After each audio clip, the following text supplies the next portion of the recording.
In India, women are discriminated against even before they are born.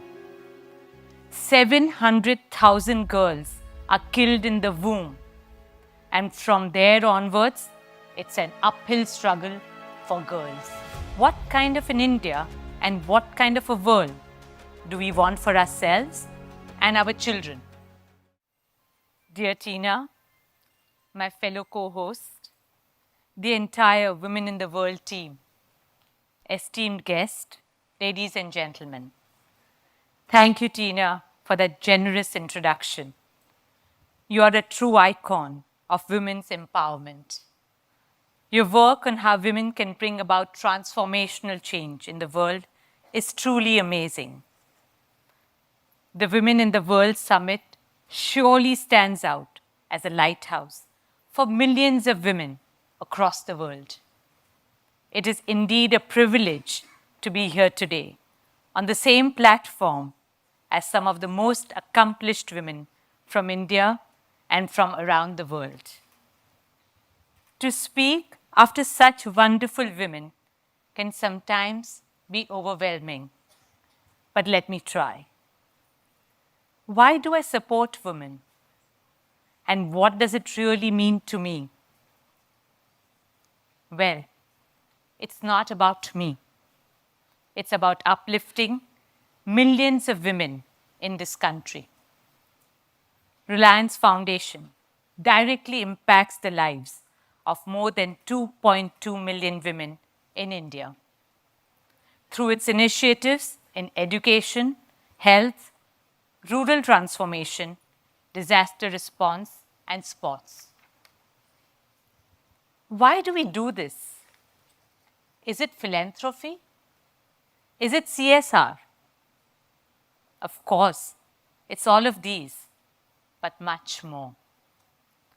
The reason I do this is because I owe a debt I will go far and deep to repay. All I'm doing is focusing on how soon and how well I can repay this debt. Allow me to explain what I mean. I was born in a family of 11 girls and 1 boy, a joint family. We were proud to grow up in a house that was free of gender bias. We were fortunate to be groomed as self-reliant, educated, free-willed, and disciplined children. I was interested in dance, so I pursued it and trained in Bharatanatyam. After my graduation, I wanted to teach, so I joined a school and started working as a teacher. When I was getting married, the only precondition I had was that I would continue working even after marriage. In my story, I had access to education, healthcare, and the opportunity to work. Most importantly, I could make my own choices for myself because of an environment and outlook that encouraged and enabled me. Unfortunately, millions of women don't have access to basic things like healthcare, water, sanitation, and education. Then there are those who, despite having all these, have no access to employment. And above all, they don't have the power to make their own choices. In India, women are discriminated against even before they are born. 700,000 girls are killed in the womb, and from there onwards, it's an uphill struggle for girls. The opportunity funnel just keeps on getting narrower and narrower for them. Over 1 million children below the age of 5 are lost each year, of which 300,000 die on the first day of life itself. Worst, a majority of them are girls. As a mother myself, I find this very painful to accept. Girls are neglected when unwell and not given priority for medical treatment in the family as compared to boys, leading to high infant mortality rates. More than 50% of girls fail to enroll to schools. Large number of girls drop out of school at puberty. One of the main reasons being the lack of separate toilets for them.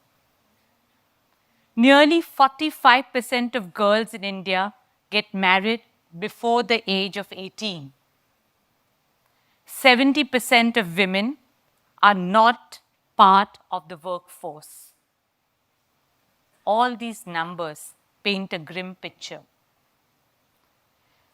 We could have been one of these statistics.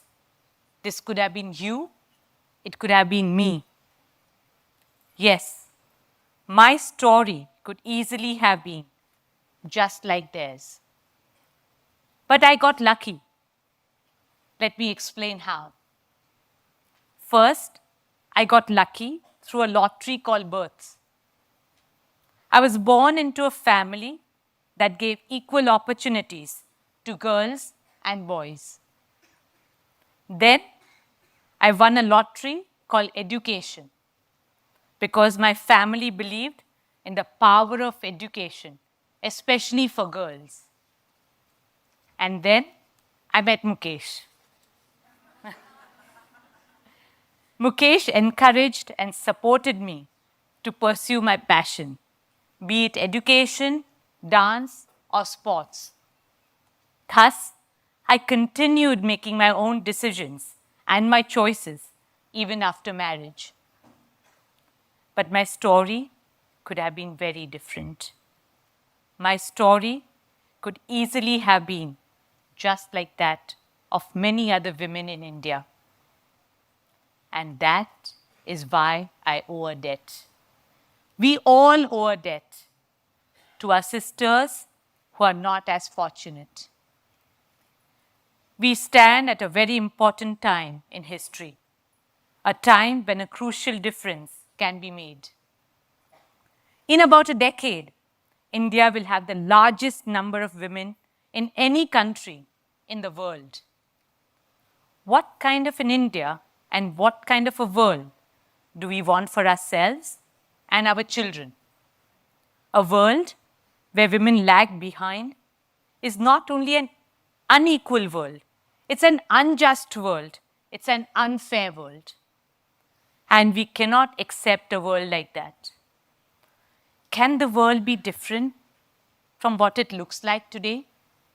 I believe it's quite possible. India has a rich tradition of worshipping goddesses. We worship Goddess Saraswati for knowledge, Goddess Lakshmi for wealth, Goddess Durga who destroys all evil. We also have a proud history of women leaders from all walks of life, from Jhansi Ki Rani to Indira Gandhi to Mother Teresa and many others. These women make us believe in a world with possibilities. A world where women have equal opportunities. A world that is better not just for women, but for everyone. According to IMF, if the number of women who join the workforce in India were to increase to the level of men, India's GDP would grow by 27%.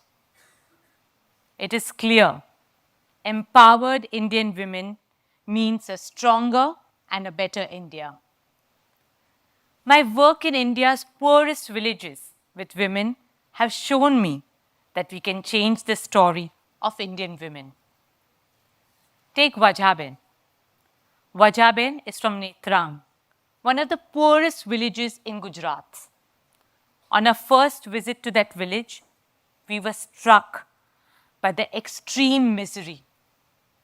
Farms lay barren. People and children were malnourished. Even a simple meal was beyond their means. Then I met Vajaben.